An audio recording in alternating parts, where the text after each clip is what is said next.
ببینید من چون خودم بچه طلاق هستم میدونم که بچه طلاق هستم، بچه طلاق بدی هم هستم. یعنی که خیلی از لحاظ مالی هم ما تحت فشار بودیم و خیلی ضعیف بودیم، زیر خط فقر.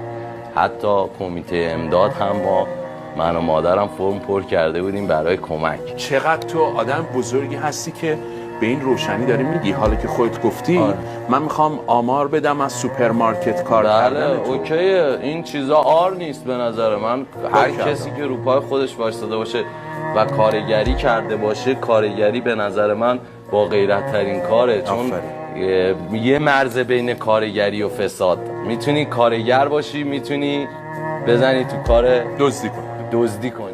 تو بگو بهش بدونم اصلا تو این زمین بهشت کجا بود؟ ما چه بی خیال و ساده بودیم به همون هرچی